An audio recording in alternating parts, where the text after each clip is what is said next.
the story of progress, every chapter of development adds depth, richness, and meaning to our collective narrative.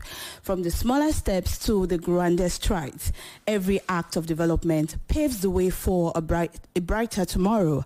Welcome to the Development Report on People's 105.5 FM, where we'll talk about pressing issues surrounding sustainable development. I'm all about everything development, from women's empowerment to children's rights, climate change, water resources, food waste, waste management, and more. I am Ife Onyekwere, and together we'll be coming close to our common good as a nation as we look into multilingual education in addressing global challenges while we commemorate the International Literacy Day 2024, which is tomorrow. And the theme is promoting multilingual education, literacy for mutual understanding and peace. I will not be doing this alone because we have an amazing guest in the studio, Mr. Aro Leonard, a media development, social transformation, and environmental expert. He's also the founder of Clevero Communications. Good afternoon, sir, and it's great to have you here today. Good afternoon, peoples. Hold on, sir. Yeah, so we have a lot to talk about, diversity of language and, using language to promote, the SDGs and all like that. And it's great to have you in the studio. So talking about multilingual education, we're going to be talking about, it's all about teaching approach that, uses two or more languages as mediums of instruction in a learning environment. And the goal of this is actually to help, more people learn content in their native language. We've had guests who come into the show and then, they say when people hear about stuff like climate change, they're like, it's not meant for us in this part of the world, and some rural communities like that. And so that's what we're going to be addressing today. And you also listening, you can also join the conversation on social media. We are at People's 105.5 FM, and you can also make your contributions when we open the phone lines. On telephone, you can reach out on 0911 222-1055. I take that again, 0911 222-1055, and on WhatsApp you can send in your contributions to 0911 112-1055, and on Twitter I am at TDEV Report, TDEV Reports. Straight up, we'll be taking the development news stories shortly, and then we'll come back to engage our guests in the discussions for today. Nigeria educate, private leading university established in the year 2023 and approved by the National Universities Commission. Hensard University is located at Sagbama local government area in Bayelsa State. Hensard University runs academic courses in agriculture, science and computing, environmental sciences, mass communication, arts, social and management sciences. Come to Hensard University today and unlock your global potentials. For inquiries, please call 0916-998-5150 or 0916-998-5153. Email is registrar@hensarduniversity.edu.ng. Website is www.hensarduniversity.edu.ng. Admission is open to both Nigerian and international students. Hensard University. Service to man is service to God. We inform, we educate, we entertain. We are the People's 105.5 FM, Abuja. USAID provides $6.5 million to address flood crisis in Nigeria. Nigeria signs $3.3 billion deal with China for industrial park development. USADF CEO boosts initiative for youth employment and energy access.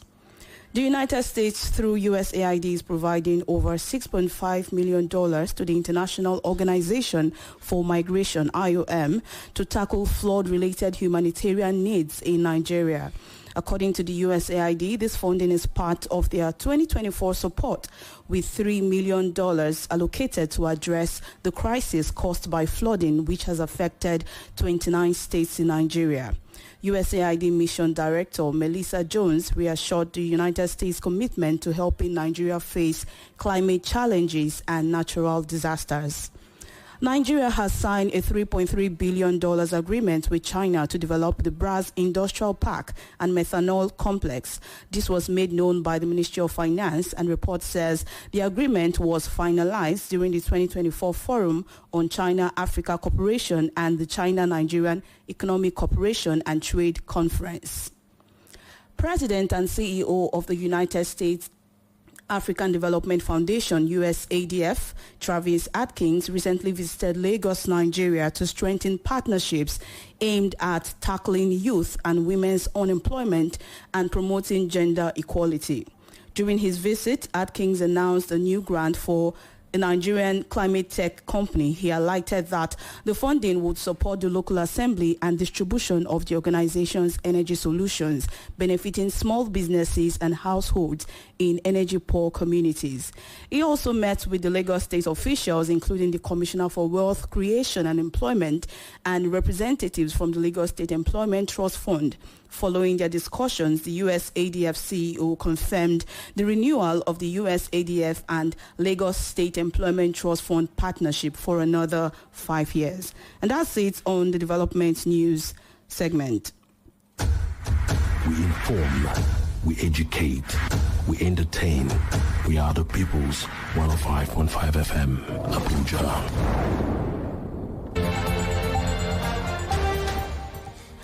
All right, it's still the development report, and we're discussing the topic of today, looking into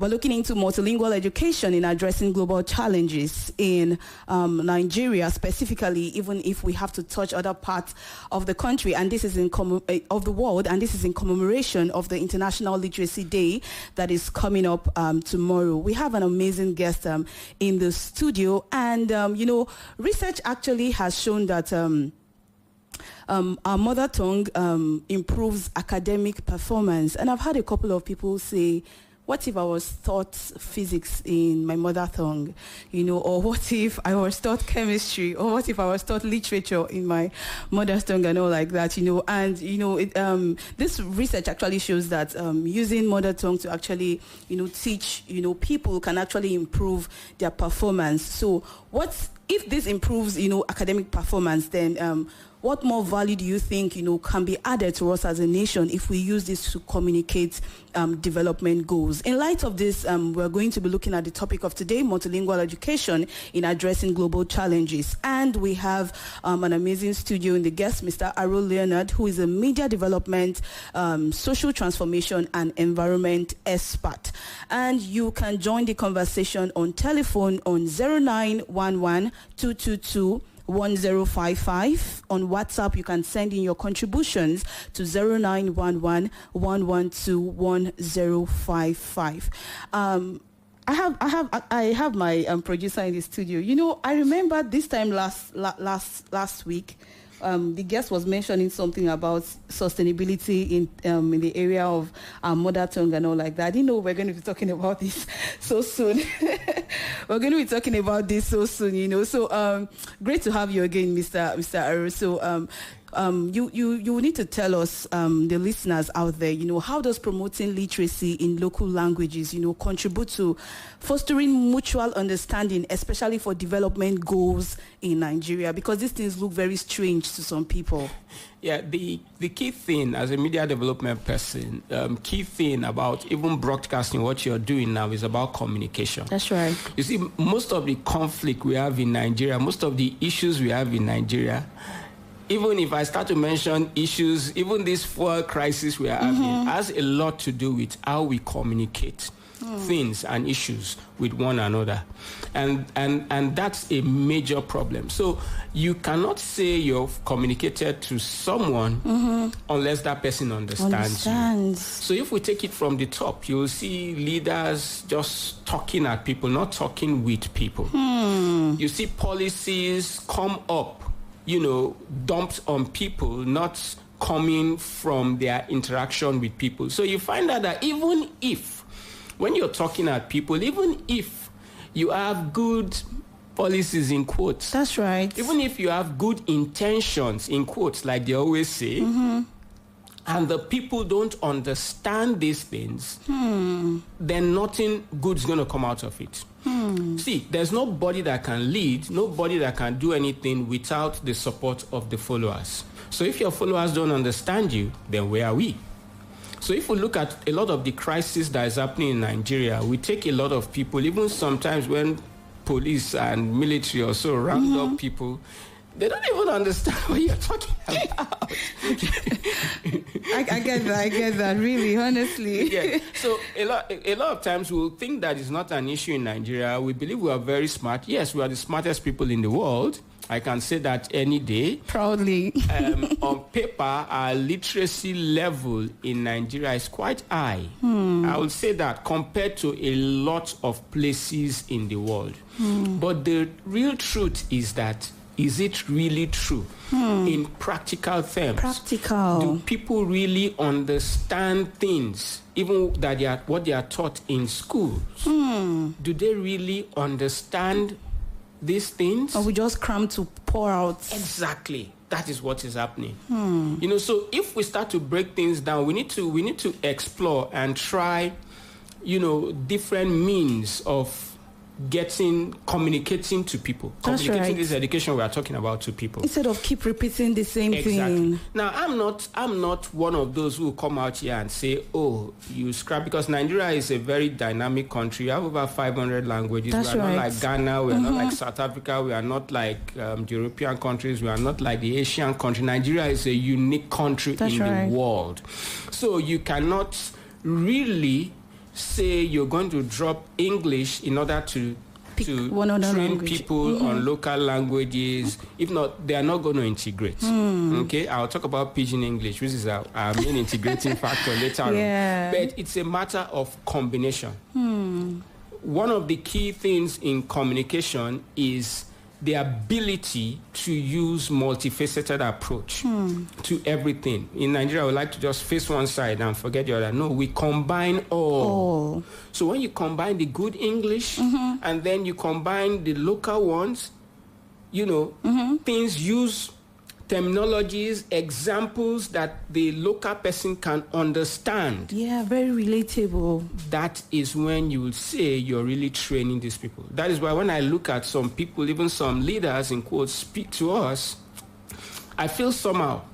It shows that some of the things that were taught, that leader was taught in school, was not really communicated properly to that leader. The leader didn't really understand it, just graduated, passed, come out. And that's it. Wow. Now, you mentioned something on the gap in understanding. So I'm talking about the bridge in educational gap. So how would you say multilingual education can actually help bridge this gap in Nigeria, especially in underserved areas?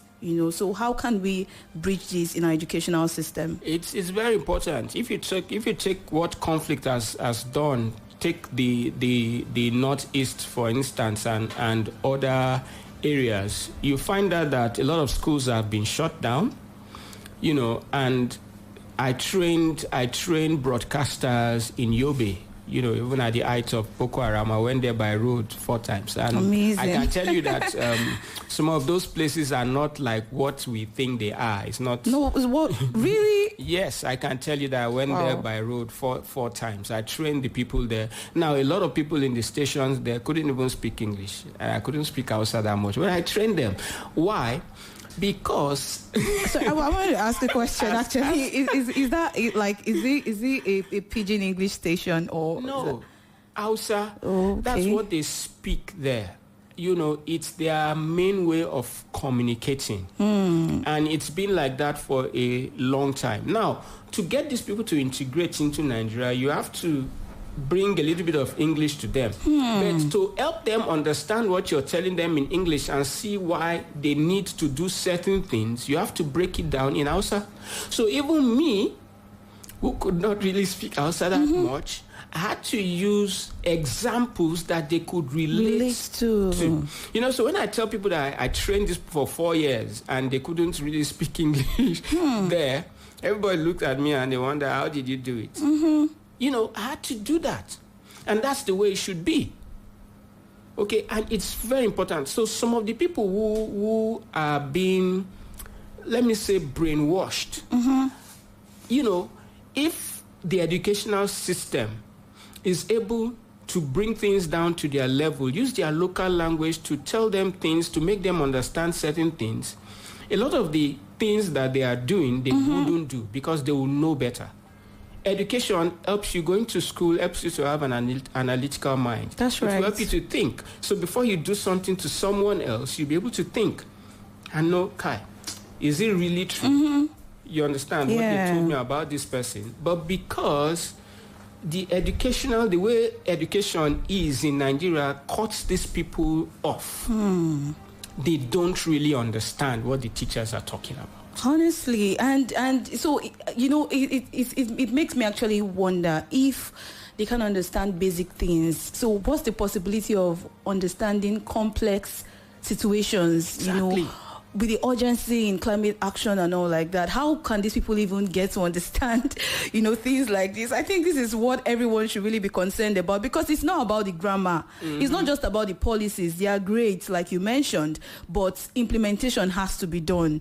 And you realize that some of these rural areas and all like that, there are places with vast land, and whether we like it or not, people are living there. People do their everyday activities there. People do not even understand that, if I'm into open defecation, or if I'm doing this, it has an effect on anyone, So I feel like this is really a whole lot for us. So talking about inclusivity in our education, what role do you think multilingual education can play in ensuring inclusivity, especially for the SDGs, for everything that we need to do to have a cleaner and a safer environment?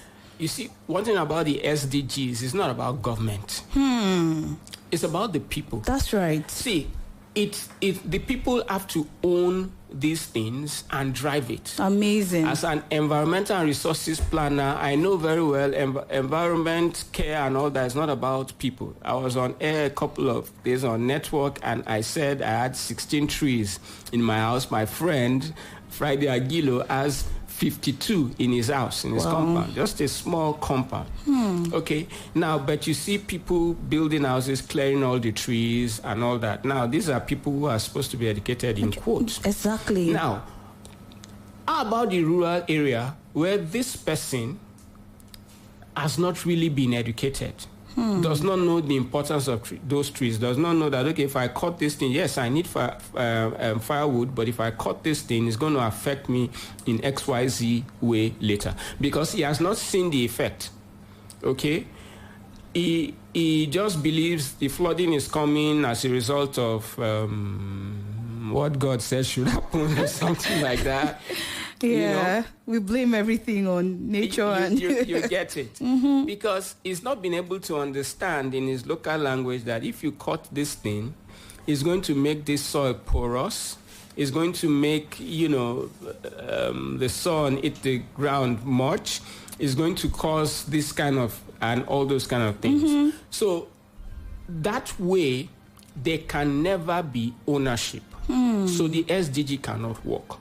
Unless you're able to tell them the local language and say, hey, give that local, natural, cultural example. And unfortunately, thank God for what is happening in our entertainment scene, with our Afro beats and all that, trying to make sure that we maintain our Nigerianness worldwide. But if you check our educational sector, the way it's created, the way things are done, even the courses that are available to study, and all that, you'll see that we are forgetting about ourselves. It's everything outside. Even sports, Super Eagles will be playing, will win today, Mona, no worry. Even in sports, you hear coaches talk about global standards, global this. We hear that. You forget that Nigeria is a unique country. What is the Nigerian standard that will work for us? Until we do that, you cannot have any ownership and you cannot have inclusivity. So you make all the policies, you make all the noise, but people cannot drive that process. And if you don't have the followers driving the process, where are you going?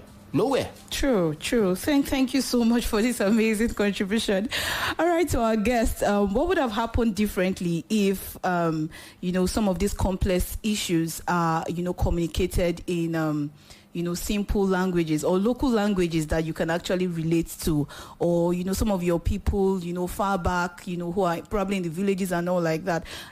There's something very funny about this. You know how people can react to false information because they really do not get the track of what's going on. Yeah. You might just go on social media and see someone say something and then you pick only the first word because, there's fuel scarcity, and then you see a face and you start shouting, even if the person is giving a solution, right?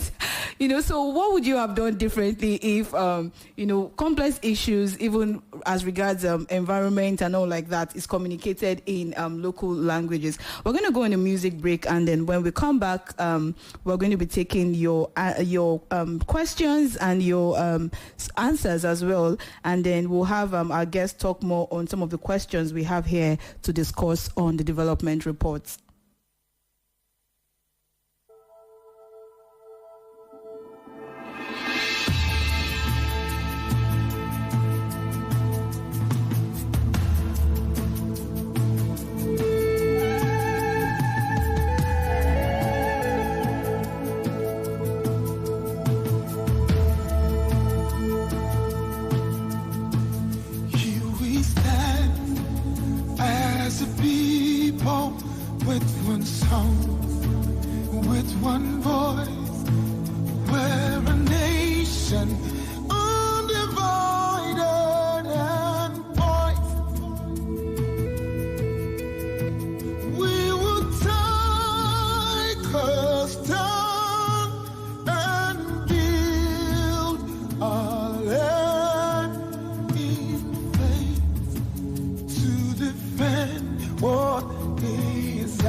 And that was Great Nation by Timi Dakolo. And that's the end of the whole talk on the show, to have a great nation where development issues, is being addressed and also being practiced. We're still discussing the topic of today, and then you can send in your contributions. We're discussing multilingual education in addressing global challenges in commemoration of the International Literacy Day, which is tomorrow.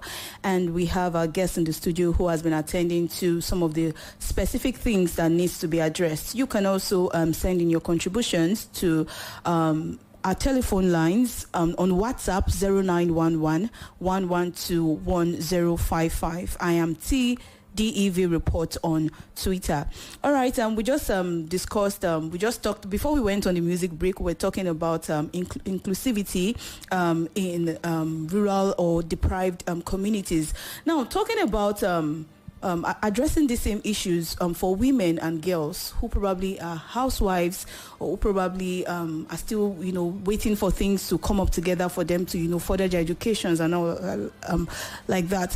What impacts, do you think multilingual education can actually have, on them? Because we have lots of these people far in the rural or, areas where, they are not so developed as such. What impact could multilingual languages have on these people if they knew the things to do, or if they can? Because I've had someone come on this show who takes plastic bottles, anything plastic, and turns it into earring. Well, because she was informed, right? So there are many of these people who have plastics, but maybe some of them know now that they can sell to people, but they don't know that they can actually translate them to something else, yeah? So if we begin to educate some of these people in this sect, housewives or people who are, young girls down the villages and all like that, what impacts could this have for them as a people and for us as a nation? They say when you train a woman, you train a nation. That's the truth. Mm-hmm. That's the truth. Now, the thing is that we guys, because of the way we are built physically, the way God created us, we can survive and do so many other things, but women are more vulnerable. So when we talk about those ones in the rural area, for instance, there's a lot they could do with modern day technology, modern day skills and everything than they think. But because nobody has been able to localize this information in a way that they could understand it, they become vulnerable. And the truth is, now when they are vulnerable, they give birth to vulnerable children also. They give birth to vulnerable boys like us. Now, they are now not in a position to share this same knowledge with these children. And they will be with the children most of the time. Note that, because the guy will go and hustle.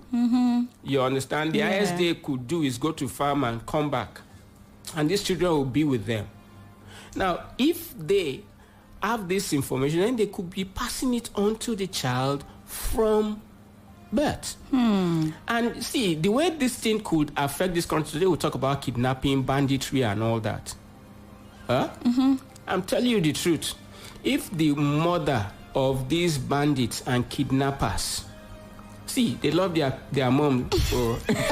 I am telling you the truth. Now, if the mom is well educated and is able to pump these values in these people from small, it's going to solve a lot of problems. I'm telling you, and that is it. Now, when you look at the people who are uneducated in the world, the higher number are women.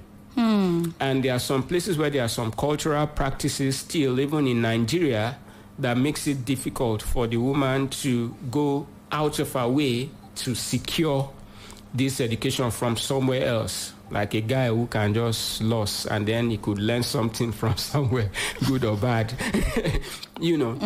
But the woman is usually confined to whatever that community shares with her.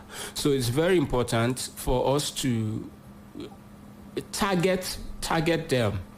I don't want to mention specific areas in Nigeria because there's also the other dynamic that I have seen in the last 10 years.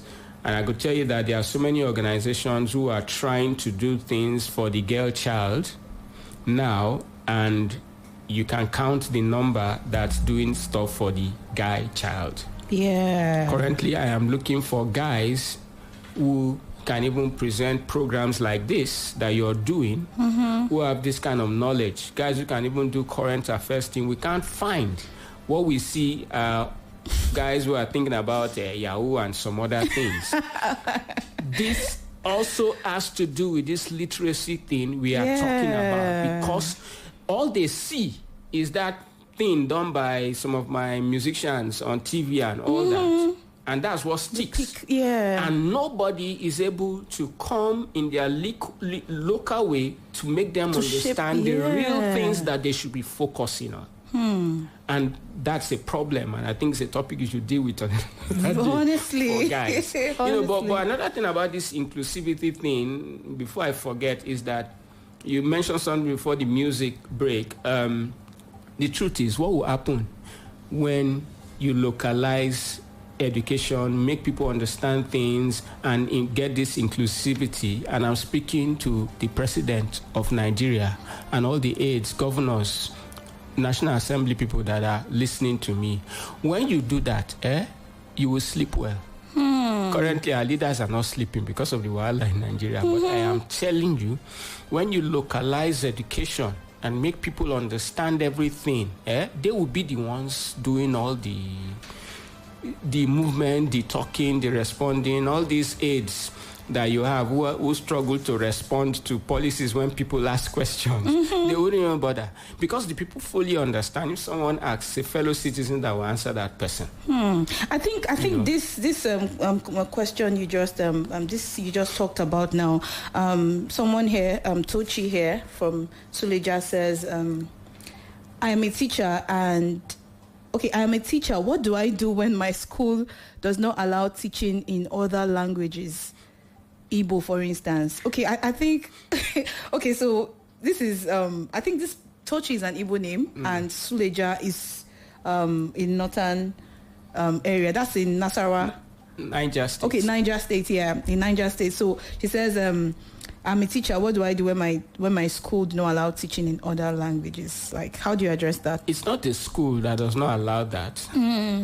It's the education policy in Nigeria. But like I told you, if you go to the north, it still happens. So are we having double policy in Nigeria? See, people are setting up Montessori schools. Okay, I put my child in a Montessori school. She was quite ahead of her level, but they forced her to be in her level, and she got discouraged because they were repeating things she already knew. You understand? So our education system has to be dynamic. Now, if you take Finland, that says they say they have one of the best educational system in the world, go check it. That's why I keep talking about, what works for Nigeria. And then we should know that Nigeria is a very large country, not in terms of size, not in terms of the population, but in terms of our diversity. What works for Nigeria? That's right. See, the Niger Delta, for instance, take Bayelsa, for instance, a lot of places you can't go by road and all that. They require a different kind of education system that will work for them. I'm telling you, not just to generalize it for every area. You get it. So we need to look at that old system and try to decentralize things in this country and check what works for what. See, let me give you this example. I was placing programs on stations all over the country, and I noticed that a station in Onitsha had a program 9:30 p.m. in the evening, whereas other stations put it, their prime time is 7 in the morning and all those kind of thing. And I confronted the head of programs, and he told me, and I like that guy, very educated guy, Dr. Cyril, wherever you are, if you're listening to me, and he said, because I didn't know, so I was in Abuja, he said 9:30 is the prime time in Onitsha, because that's when the traders come back and they can relax and listen to radio. You see how diverse we are. So that's the same way our educational system should be. Train people the way the people in the far north would be able to relate with it. Those in the east You understand? The young guy won't leave the store in Onitsha to go to school, no matter what you do with the economic situation in the country. Yes. So how else can you train them? Amazing. We need to look at it that way. So Tochi, you're right, but it's not your school, it's the system in Nigeria. Wow, amazing. Yeah. Okay, so I want us to look at the aspect of competing in global trainings or global competitions and all like that, So how would you say multilingual education equips Nigeria, can actually equip Nigerian youth, particularly in the global scale, and also retain our identity while we're representing for whatever competition, probably in the US, UK, wherever, Sweden, while we're representing there, how do you think the multilingual education would equip us as a people and also retain our identities as a Nigerian? See, I'll give an example of a video from the 60s, a debate, a Nigerian student with some other foreign students, South African students and all that, and the Nigerian guy floored them. That video trended online. Yeah. Now, one of the reasons that happened was that he was not using examples. It was in the UK, but he wasn't using examples of the UK. He wasn't using examples of foreign countries. Amazing. See, you can't beat those guys at their game. Yeah. He was using our own local Nigerian sense, the Niger sense, which is unique, which are things that they marvel about. And that's why Afrobeat is the way it is. So when you have, while studying geography at University of Jos, thank God for some of my wonderful lecturers. They'll tell you that, look, if you give us the example in that textbook, you will get C. Look for the local example and give to us. That's when you get A. And that is when we can really stand out internationally. But what we do now, we just take everything from outside. And I will go to this football again. That is what is see, that's the opium of Nigeria. That's why I have to bring it into this development. Yeah. So if you don't link a lot of things that's happening to that one thing that brings us together, which is football, the match we're having, it's going to be difficult for anything to work in Nigeria. I'm telling you. James Ibori in Delta State knew this. And that is what he used to solve a lot of conflict in Delta State. He hosted the Falcons for 8 years, hosted the African Women's Championship for the same 8 years, hosted Nigeria's volleyball team and handball team, developed all those stars, the Blessing of Kagbari and all those wonderful stars, invested a lot in sports because that's the opium. Now, that is what works for Nigeria. That is the way we need to use our local examples, local things, and make them know that, look, don't disrespect us. That's right. But if you go talking to them in their game, how can you know more than them in their, using their own language and everything to talk to them? They will floor you now. Okay. I wanted to give a last word to every young person out there, particularly, on upholding their mother tongue. You could also direct it to me too, because to myself. I'm not a saint in this. Not like I let me not mention my tribe, but then anyway, people who know my name will know my tribe. So, and how you actually help us give a word to every young person out there on how to uphold their mother tongue, to also learn, diversify, learn other languages. Like me, I try to learn the Hausa language, like I know the Nakwana, so a word for them and the advantages of doing this in a very multilingual country like Nigeria. Yeah, I encourage parents to start early, expose children to all these things early, different language. They could pick it better that way. Now, I didn't have that opportunity. I also attended military schools where vernacular was not allowed and all that. But you see, there's another way to go about it. Okay. Just like I told you, I could train everywhere. When I trained people in the East, in fact, they gave me a village in Anambra State. There are other things. That's why I talked about local examples. You just mentioned that, the Nakwana, there are some kind of things that can make us connect with each other. We should be able to bring that up. For instance, I was arguing with people about the Nigerian English. When you hear those South African guys speak English, all of a sudden you see them bring in some of their Swahili into it. We don't see anything wrong with it.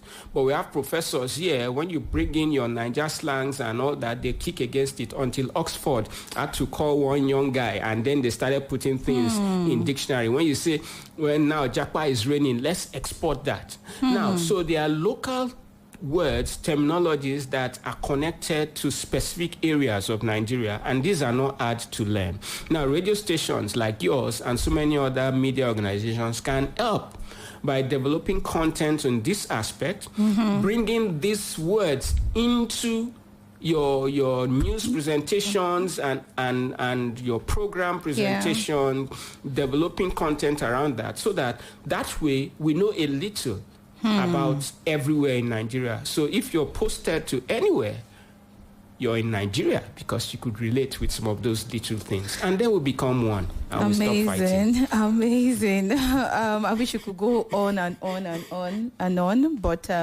we have to call it a wrap here because of our time. And I'm saying thank you to our esteemed guest. Thank you so much for being on the show today, for your expertise and insights. Amazing. And a heartfelt thank you to our audience for tuning in. Thank you so much. And to my amazing producer. Can we just hear your voice for once? Can you just say hello to... It has been a nice program today. Amazing. Great to and that's my friend that we've not seen in so many years, and we got to see today. It's a small world. Thank you so much, Mr. Akpan, and to also a big thank you to Charles Kalu. All right, you'll join us next week for another captivating episode of the Development Report, where we'll continue our journey towards a brighter and more sustainable future. Here's a quote to think upon.